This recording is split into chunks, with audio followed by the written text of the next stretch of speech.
여러분들 한번 생각을 해보세요. 지금까지 살아오시면서 언제 가장 행복했는가? 내가 원하는 대로 성공했을 때, 하지만 그 순간에도 아들아 대단하다, 딸아 대단하다, 아빠 대단해요, 엄마 대단해요 하는 사람이 없으면 우리는 행복하지 않죠. 우리가 가장 불행하다고 느끼는 순간, 우리가 실패한 순간이냐? 아니라는 거죠. 그 순간에도 야, 세상 모든 사람들이 너한테 돌을 던져도 우리는 네 편이야 하는 사람이 있으면 우리는 불행하지 않습니다. 우리가 작은 일에 분노하는 것, 요즘에 제일 그 작은 일에 분노하는 게 내가 카톡 보낸 거, 확인했는데 답장 안 보내고, 문자 했는데 안 보내고, 그럼 그거 가지고 화내시는 분들 참 많죠. 그게 작은 일이 아니라 나의 나르시즘을 무시하는 것 같은 가장 큰 일이기 때문에 그래요. 그래서 마더 테레사가 뭐라 그러셨냐면, 이 세상에서 남이 나를 원하지 않는 느낌이 가장 불행한 거라고 말씀하셨습니다. 얼마 전 미국에서 굉장히 재미있는 조사를 했는데요. 다른 사람은 다 지옥에 가도 이 사람만은 천당에 갈 수 있는 사람 단 한 사람만 추천을 해라. 그랬더니 87%의 사람이 이 사람을 추천했어요. 누구? 나. 왜? 내가 가장 착하니까. 내가 가장 억울하니까. 그렇잖아요. 저부터도 제가 지옥에 갈 거라고 생각 안 하죠. 그 그리스의 철학자 아리스토텔레스는 이런 얘기를 했습니다. 도덕적 인간이란 적절한 감정을 적절한 때에 적절하게 전달하는 사람이다. 쉽죠? 그래서 사실 그 정신과에서 하는 상담은 뭐냐, 정신과에서 상담을 하는 과정은 뭐냐, 이 아리스토텔레스가 얘기한 적절한 감정을 적절한 때에 적절하게 전달하는 방법을 훈련하는 시간입니다. 이제 어느 맞벌이 부부가 찾아오셨어요. 아이들도 여러 명이 있고, 그러니까 각자 그 직장에서 일을 하니까 스트레스가 쌓이죠.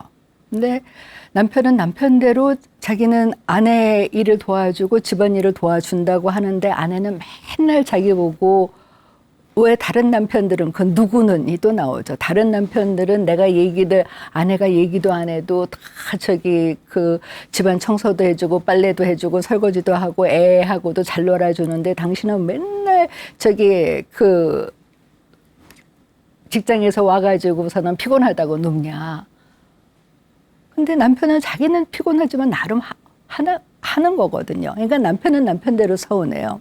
하지만 아내는 아침부터 아이들 깨워서 씻겨서 밥 먹여서 학교 보내고, 자기 또 출근할 준비하고, 집에 오면은 어질러 있으면 그거 치우고 또 아이들 봐주고, 너무 이거 화가 나거든요.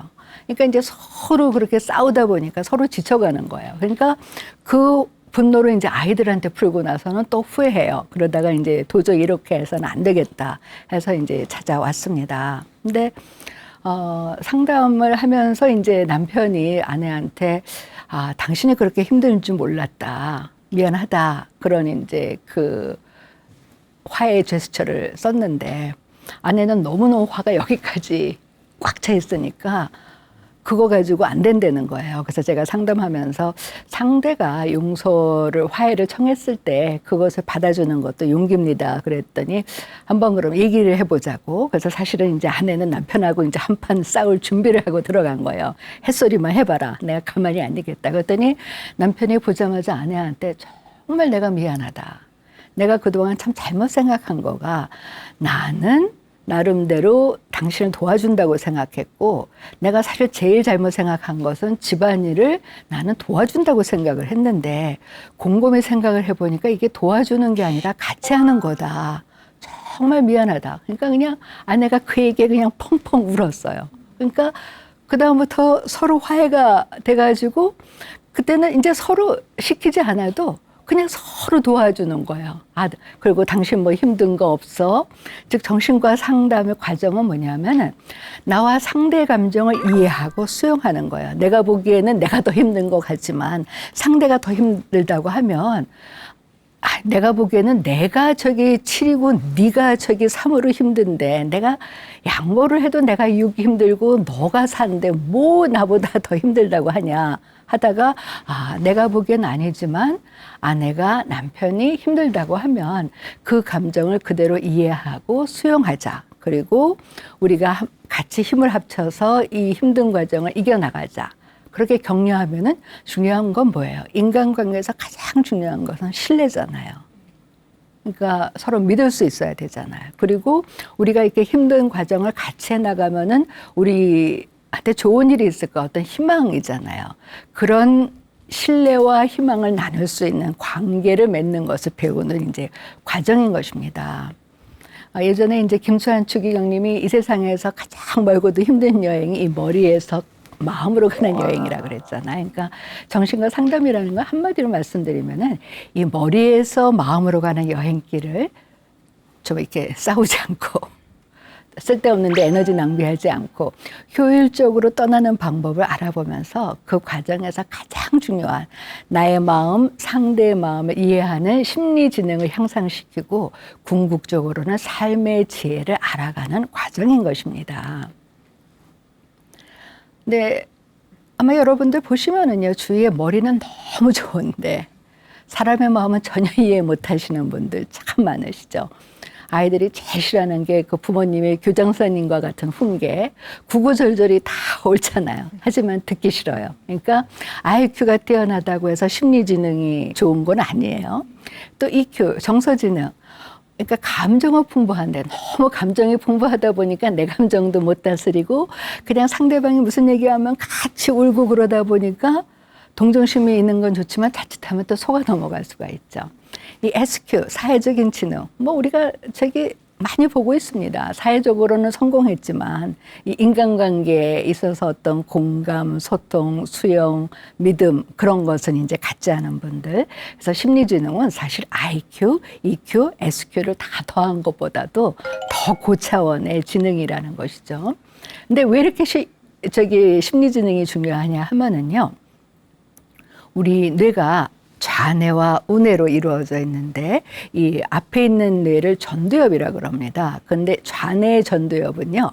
지식을 담당하는 부위예요. 우리가 열심히 공부하면 IQ 하면 이 좌뇌의 전두엽이 활성화가 되는데 이 지혜와 연관된 부위는 우뇌의 전두엽이에요. 근데 이 우뇌의 전두엽은요. 쉬운 문제를 풀 때는 활성화가 안 돼요. 어려운 문제. 우리가 살면서 어려운 문제가 뭐예요? 인간관계. 특히 가장 어려운 것이 가족관계잖아요. 이 일과 연관된 스트레스. 그리고 요즘에 이 코비드-19 때문에 경제적으로 어려우신 분들 참 많잖아요. 그런 문제들을 풀 때 이게 활성화가 된다는 것이죠. 그래서 우리가 주위에서 보면은 정말 정규교육을 안 받았는데도 정말 지혜로운 분들 계시잖아요. 우리가 그 삶에서 산전수전을 겪으신 분들 중에서 정말 존경스러운 분들이 계시잖아요. 바로 우뇌의 전두엽이 활성화가 돼서 그런 것입니다. 그래서 이제부터는 제가 그러면 우리가 우리의 심리지능을 향상시켜서 우리 지혜의 우뇌의 전두엽을 활성화시키기 위해서 꼭 알아야 하는 인간의 심리 하나만 말씀드릴게요. 정말 이 심리는 제가 정신과 의사로서 수많은 사람들을 만나면서 정말 중요하다고 느끼고 있고 또 저도 사회생활을 하면서 개인 생활을 하면서 정말 인간의 몸으로 비유하면 이 심장과 같은 심리구나 하는 것을 알 수가 있는데요. 우리가 그 사람을 이해할 때, 인간을 이해할 때 가장 중요한 것이요. 인간은 생각하는 존재가 아닙니다. 인간은 감정의 존재예요. 그래서 제가 정신과 의사로서 처음 트레이닝을 받을 때는 이제 정신의학을 행동과학이라 그랬어요. 그 사람의 행동을 보고 이 사람이 건강한가 아닌가. 근데 인간에 대해서 연구하면 연구할수록 감정이 중요하구나. 그래서 요즘에 정신의학을 일명 감정의학이라 그러는데 여러분들 한번 생각을 해보세요. 내가 기분이 좋으면은요, 여기에서 그냥 향긋한 냄새가 나는 것 같아요. 근데 기분이 나쁘면은요, 일단 내 몸에서부터 나쁜 냄새가 나는 것 같아요. 그래서 어떤 우울증 환자분들은요, 실제로는 냄새가 안 나는데 자기 몸에서 썩는 냄새가 난다는 그 증상 때문에 사람들하고 만나는 것을 피하시는 분들이 계세요. 즉, 우리의 감각은 감정의 영향을 받는다는 거죠. 생각도 마찬가지예요. 우리가 기분이 좋으면은요, 난 뭐든지 할 수 있죠. 아이디어가 막 떠오르죠. 그런데 우울해 보세요. 아무 생각도 안 나고 이 세상에서 내가 제일 못난 것 같잖아요. 행동도 마찬가지예요. 기분이 좋으면은 그냥 집안 청소도 하고 밀린 빨래도 하고 친구도 만나고 그러지만 우울하면 아무것도 안 하고 싶잖아요. 하루 종일 그냥 침대에 누워 있게 되잖아요. 기억도 마찬가지예요. 그래서 정신과 의사들은 사실 기억을 잘 안 믿는 게요. 우리가 기분이 좋으면은요, 우리가 살아오면서 그 기분 좋았던 기억들만 생각이 납니다. 근데 화가 나 보세요. 남이 나한테 나쁘게 했던 것만 기억나잖아요. 그러니까 저도 저희 아이들하고 이 얘기를 하다가 제가 깜짝 놀란 게, 저는 그래도 제 나름대로는 제가 좋은 엄마인 줄 알았더니 저희 아이들하고 얘기를 해보니까 저는 저희 아이들한테 잘해준 것만 기억하는데 아이들은 제가 자기한테 잘못한 것만 기억을 하더라고요. 그러니까 기억도 감정의 지배를 받는다는 거죠. 요즘에 이 사회적으로 이 사이코패스가 이게 참 문제인데, 우리 뇌에 공감신경세포라는 것이 있다는 게 밝혀졌어요. 그거는 이제 일명 거울신경세포라 그러는데, 상대의 행동을 보고, 어머, 지금 저 친구가 아버님이 아프셔서 많이 슬프겠구나. 내가 가서 위로해줘야지. 아, 저 친구가 요즘에 직장에서 힘든 일이 있으니까 내가 가서 격려해줘야 되겠구나. 이렇게 상대의 행동을 보고, 얼굴을 보고 그 사람의 감정을 느껴서 행동하게 하는 이제 그 거울신경세포, 일명 공감신경세포라고 하는데, 뇌 연구를 해봤더니 우리가 흔히 얘기하는 이 사이코패스들은요, 이 공감신경세포가 이 정상인들보다 적거나 아예 없는 경우가 많은 거예요. 그러니까 사이코패스들의 특징은 절대로 상대의 감정에 공감할 수가 없는 거죠. 그래서 찰스 다인의 얘기가 또 나옵니다. 찰스 다인은 감정이 적자 생존의 열쇠가 될 거라고 했습니다.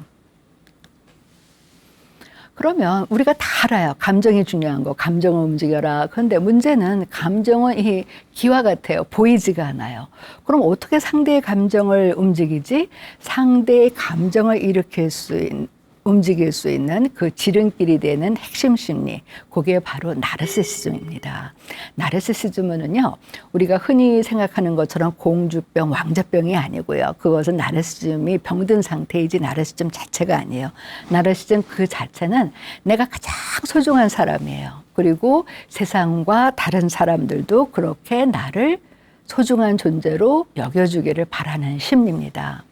여러분들 한번 생각을 해보세요. 지금까지 살아오시면서 언제 가장 행복했는가? 내가 원하는 것이 채워질 때 행복하잖아요. 언제 불안하고 슬퍼요? 내가 원하는 것이 채워지지 않으면 불안하고 슬프죠. 그러면 인간은 도대체 무엇이 채워지기를 원하는가? 이 인간의 욕구에 대해서 이제 가장 정리를 잘한 분이 이제 매슬로우라는 심리학자인데, 이분은 인간의 욕구에도 단계가 있다 그랬어요. 그래서 가장 하위 욕구가 만족이 될 때 상위 욕구에 대한 갈망이 생겨나고, 반대로 상위 욕구가 채워지면 하위 욕구가 안 채워져도 행복하다는 것이 이분의 이론인데, 우리는 인간이기 전에 이 동물이잖아요. 그러니까 가장 하위 욕구는 뭐냐면, 우리는 누구든지 배부르고 등 따스워야 돼요. 의식주의 욕구. 그 다음 의식주의 욕구가 채워진다면 뭐예요? 안전해야 되잖아요. 지금 아프가니스탄 것처럼 두 번째가 안전의 욕구입니다. 이게 채워지면 그 다음에는 내가 지금까지 이렇게 열심히 살아온 나를 좀 인정해주고 사랑해줬으면 좋겠다. 사랑과 인정의 욕구죠.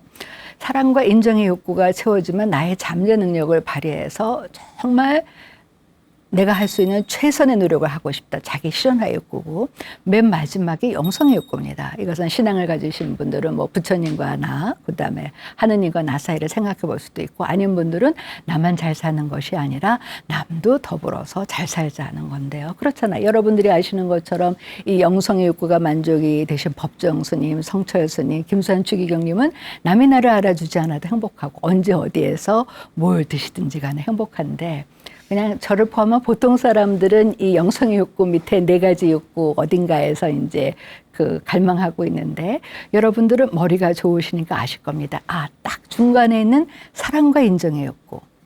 그게 바로 나르시즘과 연관된 것이구나. 내가 가장 소중한 사람으로서 나를 사랑해주고 인정해주기를 바라는 나르시즘에 연관된 욕구가 사랑의 인정의 욕구고, 이게 딱 가운데 있으니까 이 사랑과 인정의 욕구가 채워지면 하위 욕구가 채워지지 않아도 행복하고, 우리를 인간답게 만드는 보다 더 상위 욕구에 대한 갈망을 생겨나겠죠. 아주 중요한 욕구입니다. 여러분들 한번 생각을 해보세요. 지금까지 살아오시면서 언제 가장 행복했는가? 내가 원하는 대로 성공했을 때, 하지만 그 순간에도 아들아 대단하다, 딸아 대단하다, 아빠 대단해요, 엄마 대단해요 하는 사람이 없으면 우리는 행복하지 않죠. 우리가 가장 불행하다고 느끼는 순간, 우리가 실패한 순간이냐? 아니라는 거죠. 그 순간에도 야, 세상 모든 사람들이 너한테 돌을 던져도 우리는 네 편이야 하는 사람이 있으면 우리는 불행하지 않습니다. 우리가 작은 일에 분노하는 거, 요즘에 제일 그 작은 일에 분노하는 게 내가 카톡 보낸 거, 확인했는데 답장 안 보내고, 문자 했는데 안 보내고, 그럼 그거 가지고 화내시는 분들 참 많죠. 그게 작은 일이 아니라 나의 나르시즘을 무시하는 것 같은 가장 큰 일이기 때문에 그래요. 그래서 마더 테레사가 뭐라 그러셨냐면 이 세상에서 남이 나를 원하지 않는 느낌이 가장 불행한 거라고 말씀하셨습니다. 얼마 전 미국에서 굉장히 재미있는 조사를 했는데요. 다른 사람은 다 지옥에 가도 이 사람만은 천당에 갈 수 있는 사람 단 한 사람만 추천을 해라. 그랬더니 87%의 사람이 이 사람을 추천했어요. 누구? 나. 왜? 내가 가장 착하니까. 내가 가장 억울하니까. 그렇잖아요. 저부터도 제가 지옥에 갈 거라고 생각 안 하죠. 그래서 사실은 모든 인간관계의 상처를 취하는 만병통치약이 있습니다. 당신이 제일 소중해. 우리 집안에서 당신이 제일 소중하고 아들아 딸아 너네들이 제일 소중해. 그리고 당신 참 열심히 일했어. 아들아 딸아 정말 열심히 공부했어. 그다음에 참 너는 괜찮은 사람이야. 이 세 가지 문장이요. 사실은 인간관계에서 경험하는 모든 상처를 취하는 만병통치약이라는 거죠. 그래서 그것을 제가 영어의 알파벳의 R로 시작하는 걸로 제가 정리를 했습니다. 요즘에 그 영양학자들 얘기가 하루에 그 계란 2알을 먹으면 건강하다 그러죠. 그런데 이 마음의 지혜에 필요한 R은 하나만 더 드세요. 첫째가 recognition입니다. 나를 알아주는 거. 그래서 모든 인간관계나 리더십에서 제일 먼저 나오는 게 뭐야? 상대의 이름을 기억해라. 그 다음에 인사 잘해라. 그러면 아유 그거 뭐 시시하잖아. 근데 아니에요. 굉장히 중요한 거죠. 나의 존재를 알아주는, 나르시즘을 충족시켜주는 굉장히 중요한 recognition이라는 거죠. 두 번째는 respect예요. 존중. 존중이라는 건 뭐냐. 사람들마다 생각하는 게 다 다르지만 이제는 조금 그 의미가 정리가 되실 겁니다. 이 세상에서 가장 소중한 존재로서 존중해 주는 것. 세 번째가 리워드죠. 사람들은요. 누구든지 내가 한 것에 대해서 보상을 받고 싶어요. 내가 열심히 일했으면 꼭 돈이 아니더라도 정말 열심히 일해서 당신이 이렇게 깨끗하게 치워주니까 집이 정말 달라보이네. 새집 같아. 이런 리워드가 필요하다는 거죠. 그래서 우리가 매일 먹어야 하는 지혜의 R3개, recognition, respect, reward. 상대를 알아주고 존중해주고 상대가 한 것에 대해서 이제 보상을 해주는 거죠. 그래서 우리가 단골을 찾잖아요. 새로운 데 가기 싫어요. 왜? 단골 가게에 가면은 어서 와 하죠. 나를 알아주죠. 그리고 좋은데 앉아, 리스펙트 해주잖아요. 그리고 반찬이라도 하나 더 주잖아요. 리워드니까 단골을 찾게 되죠. 그리고 요즘에 사회적으로 문제가 되는 이 학교에서 왕따, 따돌림. 이게 왜 그 중요하냐 하면 이건 정말 우리가 그 자녀들한테 그 교육을 시켜야 됩니다. 그게 왕따, 따돌림이 그냥 따돌리고 괴롭히는 게 아니라 그 아이의 가장 핵심 심리 나르시즘에 상처를 주는 거기 때문에 그 아이의 자존감이 형성이 되는데 큰 이게 장애물이 되기 때문에 그래서는 안 된다는 거죠. 우리가 살아가면서 제일 화나는 게 감히 나를 무시해? 이 무시당한다는 느낌이 참 싫잖아요. 그게 나르시시즘인 것입니다. 그래서 우리가 배가 고프면 밥을 먹고 목이 마르면 우리 물을 마시죠. 사랑과 인정의 욕구, 나르시즘의 욕구는 우리 정신의 밥심, 마음의 양식이라는 것입니다. 그래서요, 사실은 이 나르시즘만 아시면은요, 동서양의 철학, 모든 인간관계, 리더십이 끝나요. 칸트라는 철학자는 뭐라 그랬냐면, 우리의 삶 중에서 가장 중요한 건 존중이라 그랬어요. 이제는 여러분들이 아시죠? 뭐가 존중인지 상대의 나르시즘을 존중해 주는 거. 헤겔은 뭐라 그랬냐면, 사람들한테 가장 중요한 것은 인정받고자 하는 욕구다. 그래서 모든 범죄, 모든 사회적인 갈등은 사실은 나를 인정해다오라는 인정투쟁이다. 라고 얘기했습니다.